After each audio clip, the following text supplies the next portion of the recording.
네, 반갑습니다. 강승주의 급등 타이밍입니다. 우리 급등 타이밍은 대한민국 개인 투자자분들께서 증시 현 시점에서 반드시 아셔야 되는 정보들과 그 수혜주 종목들을 드리기 위해서 매일매일 영상 업로드해 드리고 있습니다. 오늘 또 영상 시청해 주셔서 감사드리고요. 시청하시기 전에 좋아요 버튼과 댓글 먼저 남겨주시고 시청해 주시면 감사드리겠고요. 구독 버튼이 있습니다. 구독 버튼 누르시면은 급등 타이밍 최신 이슈 주식 정보들 매일매일 확인하실 수가 있으니까 구독 버튼도 부탁드리도록 하겠습니다. 오늘 영상도 바로 진행해 볼 수 있도록 하겠습니다. 최근 이제 원전 수출 기대감이 급증을 하고 있습니다. 아무래도 계엄 정국의 현 정권의 핵심 정책이었었던 이 원전 산업 관련된 종목들이 급락을 하는 듯한 그런 모습이었겠는데, 아무래도 이제 글로벌 모멘텀으로서 지금 이제 나타나게 되면서 현재 대표적인 종목 중에 하나인 두산에너빌리티 같은 경우는 지금 이제 신고가 이제 돌파까지 나타나게 되면서 굉장히 긍정적인 그런 분위기가 계속적으로 연출이 되고 있습니다. 현재 여러분들이 주목하셔야 되는 원전 투자 포인트들과 관련된 종목들까지 저점에서 사모으실 만한 종목들 체크해 볼 수가 있도록 하겠습니다. 영상 바로 진행해 보도록 할게요. 11차 전기본 국회 통과가 진행이 되게 됐고요. 신규 원전은 2개 더 건설을 하게 되면서 SMR 건설까지 본격화가 되게 될 겁니다. 지금 현재 이제 우리나라 원전 그 2개 좀 그 멈췄었던 거 원전 다시 짓고 있겠죠. 신고리 원전 같은 경우도 지금 이제 짓고 있겠고요. 그러면서 이제 신규 원전 같은 경우도 아마 이제 또 추진이 될 것이다. 경북 쪽으로 아마 진행이 될 것으로 예상이 되고 있고요. 최근에 지금 이제 사우디와 튀르키예 쪽하고 고위급 회담이 진행이 됐습니다. 이쪽으로 원전 수출 가능성이 굉장히 높아요. 사우디나 튀르키예 같은 경우는 중동 국가 중에서도 우리나라에 대해서 굉장히 우호적인 그런 이제 국가들이겠죠. 특히나 이제 뭐 튀르키예 같은 경우는 예전에 뭐 형제의 나라다라고 할 정도로 예전에 뭐 6.25 전쟁 이럴 때 뭐 파병 같은 경우도 보내줬었고요. 국내 원전 산업 전반적으로 매출 회복세입니다. 지금 이제 이 매출은 최근에 사실 주가가 움직이는 부분 같은 경우는 원전 산업이 아예 망했었어요. 2012년 이후로 후쿠시마 원전 폭파 사고 이후로 한 10년 동안을 망했었죠. 그래서 아예 뭐 박살이 나고 망하고 도산하는 기업들도 작살이 났다가 적자가 진행이 되게 됐다가 이제서야 지금 회복을 하게 되면서 기존의 구간까지 이제 회복을 하게 된 거거든요. 근데 지금 이때 상황과 지금 상황은 훨씬 더 긍정적으로 변할 수가 있겠다. 대신에 근데 지금 당장 매출이 막 좋아지는 게 아니라 2030년 이후로 폭발적인 성장을 할 것으로 전망이 되고 있습니다. 중동원전 7년 내에 10배 성장합니다. 우리나라 싹쓸이 기대감을 가질 수가 있겠다.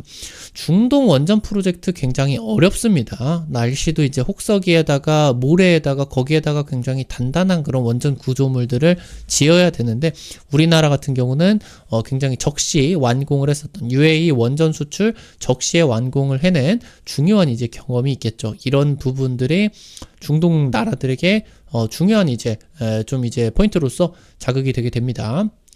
글로벌 원전 건설이 확대가 되고 있습니다. 제1차 전기본 국회 상임위를 통과를 하게 됐습니다. 영덕으로 아마 결정이 될 거예요. 영덕 천지원전 1호기, 2호기. 전 정부에서 지금 탈원전 정책을 추진을 하기 전에 영덕 원전 거의 건설이 유력했습니다. 왜냐면은 이 영덕의 주민들이 원전이라고 하는 이런 혐오시설에 대해 가지고 반발감이 그렇게 심하지 않았어요. 다른 이제 굉장히 좀 어떻게 보면은 오지죠, 오지. 오지가 이 원전이 들어와가지고 천지개벽하는 그런 모습들이 보여졌기 때문에 영덕 같은 경우도 이제 이런 대규모 투자들이라고 하던가 아니면은 양질의 일자리들이 창출이 되고 이런 것들이 이제 기대를 하게 되면서 유력했었죠. 근데 이제 탈원전 정책이 진행이 되게 되면서 다 뒤집어 엎어지게 됐었는데 아마 이쪽으로 지금 대형 원전 같은 경우는 유력하게 진행이 될 것으로 예상이 되고 있습니다. 정부는 SMR 등 차세대 원전 기술 확보 적극적으로 지원 방침이고요. 작년 중단됐던 신한울 3, 4호기 건설 허가 진행이 되게 됐었죠. 그래서 지금부터 9년 동안 신한울 원전 건설이 원전 산업계에 일감을 제공을 해주게 될 겁니다. 그리고 팀 코리아 체코 방문까지 진행이 되게 되면서 24조 체코 원전 프로젝트가 진행이 되는데 최근에 이제 비상계엄이 터지게 되면서 불안감이 있었죠. 이거 좌초되는 거 아니냐. 이거 이제 굳히기 위해서 막바지 세일즈까지 진행이 되고 있습니다. 한수원이 이제 APR 오너 그룹을 출범을 하게 됐어요. 그래서 이 APR 노형, 이게 한국형 원전 노형 기반이죠. 그래서 세계 최초 국제 원전 기관으로 보실 수가 있겠고, 현재 APR 노형 같은 경우는 우리나라의 4개, 그리고 바라카의 4개도 전부 다 APR 노형이죠. 원래는 이제 웨스팅하우스 쪽 노형을 따르다가 자체 설계를 통해 가지고 이제 APR 1200 모형을 이제 노형을 설계를 하게 되었다. 여기에다가 지금 현재 국내에 추가되고 있는 것 같은 경우도 4개. 여기에다가 뭐 이제 그 영덕 그 원전 같은 경우 건설이 되게 된다라고 하면 당연히 APR로 추진이 되겠죠. 그래서 이 APR의 브랜드 경쟁력을 강화를 하겠다. 특히나 UAE 바라카 원전 운영사인 에넥도 참여를 하게 됩니다. 이 말은 뭐냐? 중동 원전을 지금 이제 수출을 해야 되는데 우리나라 혼자서만 추진을 안 하고 지금 이제 이 UAE의 에넥이 함께 참여를 하게 되면서 중동 수출을 도와주면서 서로 이제 상부상조를 하게 된다라고 하는 거겠죠. UAE 바라카 그리고 체코 다음으로 우리나라 현재 원전 해외 수출 확대를 노리고 있는 그런 상황입니다. 최근에 이제 웨스팅하우스 쪽과 한미 원전 동맹 비밀 협약이 진행이 되게 됐었죠. 지금 이제 체코 원전 다음으로 우리나라 같은 경우는 유럽 원전 시장에서 철수를 하고요. 중동과 제3세계 원전 수출에 집중을 하게 됩니다. 그리고 이제 여기서 우리나라가 설계 쪽에서는 좀 퇴각을 하게 된다라고 하더라도 웨스팅하우스 쪽에서 어차피 건설이라고 하던가 이런 엔지니어링 능력 같은 경우는 미국 기업들 같은 경우도 없기 때문에 어차피 이거 우리나라에서 다 도맡아가지고 해줘야 되거든요. 설계만 아닐 뿐이지. 그러니까 한수원 쪽에서만 돈을 못 가져가는 것이지 두산이라고 하던가 이쪽에 딸려있는 원전 기자재 같은 경우는 유럽 원전 수주가 지속적으로 도움이 되게 될 겁니다. 우리나라 사우디와 튀르키예와 함께 고위급 인사들과 함께 이번 달에 원전 협력 논의가 시작이 됐습니다. 튀르키예 같은 경우는 2050년까지 20기가와트, 그리고 사우디는 2040년까지 17기가와트. 이게 1기가와트의 원전이 하나 정도다라고 생각을 하면 되거든요. 튀르키예는 20개, 그러면 이제 사우디는 17개. 이 양이 어마무시한 겁니다. 하나를 지을 때 1기가와트당 10조 원이 넘어가는 거기 때문에 튀르키예에서만 20조 건설을 할 거고 사우디에서도 20조, 지금 200조죠. 200조씩을 건설을 해주게 되게 된다. 그러니까 지금 다른 이제 원전 국가들 같은 경우도 한 2개, 4개 정도씩만 짓게 된다라고 하면은 엄청난 부가가치가 중동에서 수천조 원이 쏟아질 수가 있겠죠. 튀르키예 같은 경우도 마찬가지고 사우디 같은 경우도 마찬가지고요. 우리나라 굉장히 신뢰하고 있습니다. 그래서 UAE 바라카 원전을 사막에다가 온타임 온버짓 약속했던 날짜에다가 추가적인 그런 건설 비용 필요 없이 약속했었던 예산으로 준공을 하게 되는 엄청난 경험을 가지고 있기 때문에 중동에 있어가지고 지금 이제 원전 건설 같은 경우는 우리나라가 특히나 스페셜리스트로서 굉장히 큰 그런 메리트를 갖고 있는 그런 상황이다라고 보실 수가 있겠습니다. 이 원전이 자칫 온타임이 되지 않는다라고 하면은 5년에서 10년 정도 연기되는 거는 기본이거든요. 그럼 기본 원전 건설 시간 같은 경우는 10년이면은 2배가 이제 늘어나게 되는 거예요. 공기가 늘어나게 되면 이거 돈도 정말 많이 들거든요. 수십조 원이 그냥 깨져버리게 될 수가 있거든요. 그래서 이 부분이 오히려 조금 비싸다라고 하더라도 다른 이제 나라 기업들 대비해서 우리나라 한수원을 채택해 주는데 굉장히 중요한 포인트로서 작용이 되게 될 것으로 기대가 되고 있습니다. 지금 동남아 쪽 같은 경우도 원전을 확대를 추진을 하고 있겠죠. 베트남 같은 경우도 작년 11월 원전 사업 추진을 결정을 하게 되었습니다. 그래서 한국과 베트남 원전 산업 대화체가 재가동이 되고 있겠죠. 사실 지금 이제 동남아 같은 경우는 굉장히 중요한 역할을 하게 될 것으로 기대가 되는 게, 중국이 지금 이제 전 세계 첨단 산업 공급망에서 미국의 견제를 받아가지고 이탈이 되게 되겠죠. 그래서 이 중국의 제조업 빈자리를 누가 메꿔주게 될 것이냐. 동남아와 인도 그리고 중동 같은 경우도 이 자리를 노리고 있겠죠. 그러다 보니까 얘네들이 지금 이제 어떻게 보면은 좀 후진국이죠. 그러다 보니까 굳이 지금 이제 돈을 들여가지고 뭐 원전이라고 하던가 신재생 에너지라고 하던가 이런 것들을 추진을 하지 않고 있었어요. 그냥 대충 뭐 석탄 떼가지고 했었죠. 근데 지금은 석탄이라고 하던가 이런 이제 화석 연료로 전기를 만들어내게 된다라고 하면은 유럽 이런 쪽으로 이제 수출이 불가능하게 되죠. 그래서 지금 이제 중동이나 인도 아니면은 이제 동남아 쪽에서 원전을 확보를 하는 게 중국의 빈자리를 메꾸게 되면서 엄청난 국가적인 경제 성장을 이룩할 수가 있는 부분이기 때문에 굉장히 빠르게 원전을 추진을 하고 있다라고 하는 거겠죠. 한수원은 사실 8년 전부터 해가지고 이 베트남 원전 쪽 수출을 노력을 하고 있었는데 거의 될 뻔하다가 말씀드렸었던 것처럼 이제 후쿠시마 폭파 사고 일어나가지고 2017년에 결국에 베트남 원전 프로젝트 같은 경우는 좌초가 됐었어요. 근데 지금 이제 다시 한 8년 만에 이 부분이 재추진이 되게 된다라고 하는 거겠고, 여기에다가 더해가지고 인도네시아, 필리핀까지 동남아시아 주요 국가들 원전 가동을 결정을 하게 됐다라고 하는 겁니다. 태국이나 싱가포르 같은 경우도 지금 검토를 시작을 하게 됐었다. 지금 현재 이 동남아 같은 경우는 특히나 유럽이나 뭐 중동보다 조금 더 힘겨울 수가 있는 게, 동남아에서는 중국과 러시아의 영향력이 굉장히 좀 높습니다. 그래서 여기서 특히나 반중 국가들과의 협력 가능성을 좀 기대를 해야 된다라고 하는 거. 베트남 같은 경우도 반중 정서가 굉장히 심하죠. 인도네시아 같은 경우도, 그리고 필리핀 같은 경우도 반중 정서가 굉장히 심합니다. 그래서 이 부분에 따라 가지고 원전 산업이 우리나라와 협력 가능성이 굉장히 충분히 열려 있다라고 하는 거죠. 원전 관련주들 주가 상승이 2020년부터 한 1년 정도 가량이 있었습니다. 뭐 두산에너빌리티라고 하던가 다른 이제 뭐 원전 관련주 1000% 이상 올라간 종목들 같은 경우도 나타났겠죠. 특히나 여기서 움직여줬었던 것 같은 경우는 현 정부의 정책주로서, 대표 정책주로서 부각이 되었었기 때문입니다. 근데 이 이후로 이미 급등을 하고 나가지고 2022년 2월에 러시아와 우크라이나의 전쟁이 발발이 됐어요. 그러면서 이제 유럽 쪽에서 이제는 값싼 러시아의 천연가스를 사용을 하지 못하게 되었다. 그래서 에너지가 지금 부족한 그런 상황이기 때문에 원전이 굉장히 많이 필요해질 수밖에 없었죠. 그리고 그 해 11월에 챗GPT가 출시가 되게 되면서 당초 예상을 뛰어넘는 엄청난 데이터 센터의 전력 수요 폭증이 따라오게 됐습니다. 그러니까 지금 사실 원전 관련주가 주가 급등을 하고 나서 전 세계 기준으로서 글로벌 모멘텀이 어마무시하게 터졌는데, 그런 것 치고는 원전 관련주가 올라가지를 못했다라고 하는 겁니다.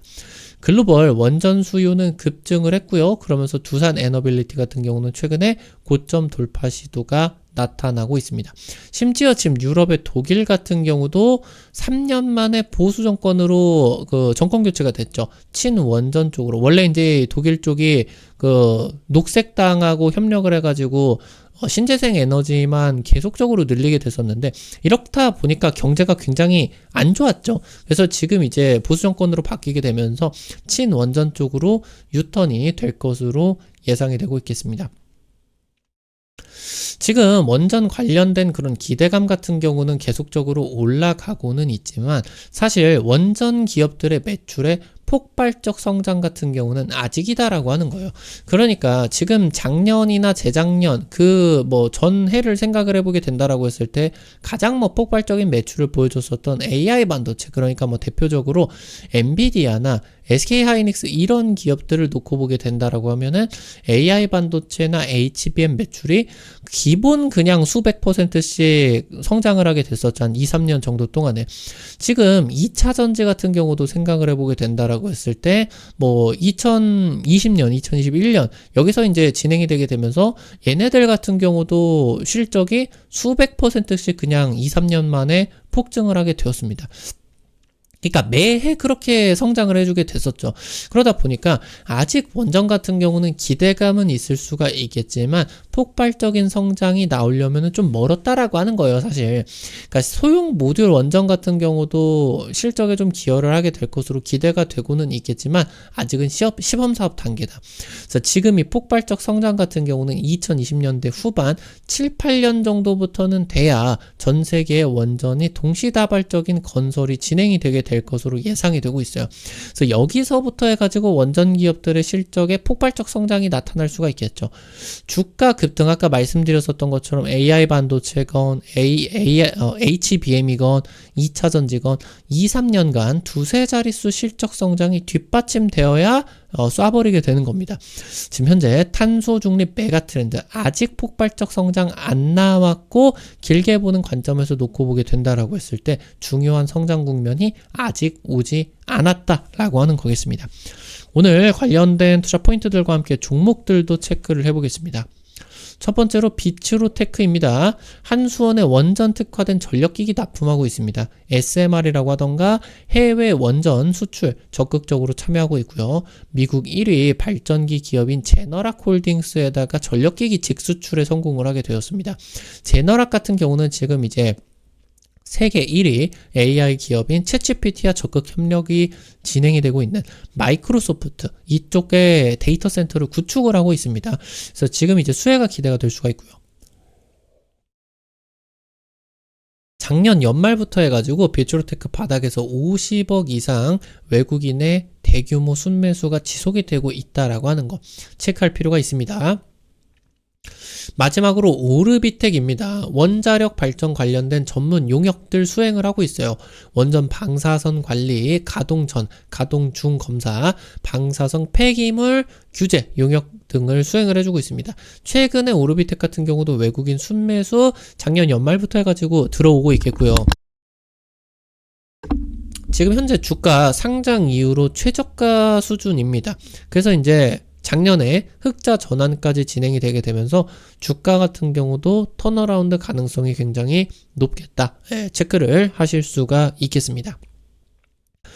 우리 급등 타이밍 시청해 주셔서 감사드립니다. 여러분들에게 다양한 투자 관점들 제시해 드리기 위해서 매일매일 노력하고 있습니다.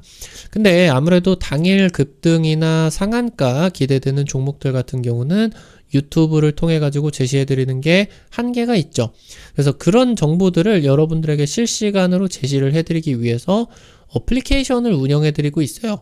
이거 어플리케이션 어떻게 이용하실 수가 있는지 바로 말씀드리도록 하겠습니다. 여러분들 핸드폰 안에 구글 플레이, 플레이 스토어 있습니다. 카톡 같은 어플 설치할 때 다들 들어가 보셨을 텐데요. 여기 들어가셔서 검색창에 급등 타이밍 이렇게 이제 치시면은 이렇게 생긴 어플리케이션 설치하는 게 나오게 됩니다. 설치하는 것도 100% 무료고요. 안쪽에서 어떤 정보들 이용을 하는 것도 전부 다 무료예요. 이거 설치하시고 이용하실 때 아이디 가입만 하시면 되는데 이거 가입하실 때 핸드폰 번호 같은 거 개인정보 하나도 안 쓰셔도 되게 설정해 놨습니다. 무료니까요. 안심하고 이용하시면 될 것 같고요. 설치하시고 어플리케이션 들어가시면 이렇게 생겼는데 위쪽에 급등 추천주 게시판 있죠. 여기에서 이제 당일 급등 상한가 기대되는 종목들 매일매일 이렇게 이제 올려드리고 있거든요. 당장 이제 뭐 최근에 올려드렸었던 종목들 이런 것들만 이제 체크를 해보게 된다라고 하더라도 뭐 이런 종목들 벨로품을 올려드려서 하루 만에 10% 이상 급등이 나타나게 됐었죠. 그리고 이제 당장 직전에 올려드렸었던 이런 종목들 같은 경우도 RF 시스템즈 올려드려서 한 2주 만에 40%, 50% 급등세가 나타날 수가 있게 되었습니다. 이런 식으로 당일 급등부터 상한가 그 이상 기대가 되는 종목들 매일매일 올려드리고 있으니까 놓치지 마시고 확인하시기 바라겠고요. 여기 증권투데이 게시판에서는 장시작 30분 전에 단타 관심주를 공유해 드립니다. 이런 식으로 이제 매일 아침에 자료집을 올려드리고 있는데요. 장시작 전에 체크포인트 간략하게 올려드리고요. 당일 시장에서 여러분들 관심 가지셔야 되는 단타 종목들 이렇게 이제 올려드리면은 여러분들 너무 많은 돈으로 투자하려고 하지 마시고 단타니까 변동성이 있을 수밖에 없잖아요. 그러니까 100만원, 200만원 정도만 투자를 하셔서 하루에 한 5만원, 10만원 벌어 가본다. 이런 느낌으로 접근을 하시면은 매일 아침 재밌게 단타 참여하실 수가 있을 겁니다. 증권투데이 게시글 같은 경우도 놓치지 마시고요. 테마 차트 분석에서는요. 핵심 자료집 뿐만이 아니라 여기 급등 추천주 게시판에서 올려드렸었던 종목들이 있어요. 그런 이제 종목들 차트 분석이라고 하던가 이런 것들 이제 올려드리니까요. 놓치지 마시고 체크를 하시면은 좋을 것 같습니다. 오늘 또 영상 시청해 주셔서 감사드립니다. 여러분들에게 좀 좋은 실질적으로 좀 도움될 수가 있는 정보들 드리기 위해서 매일매일 노력하고 있습니다. 오늘 영상도 도움되셨다라고 하시는 분들은 영상 하단에 좋아요 버튼과 댓글 있습니다. 잊지 마시고 꼭꼭 부탁드리고요. 구독 버튼 아직 안 누르신 분들 구독 버튼 누르시면요. 급등 타이밍에 최신 주식 정보들 누구보다 빠르게 확인하실 수가 있게 됩니다. 오늘 또 영상 시청해 주셔서 감사드리겠습니다. 지금까지 급등 타이밍이었습니다. 감사합니다.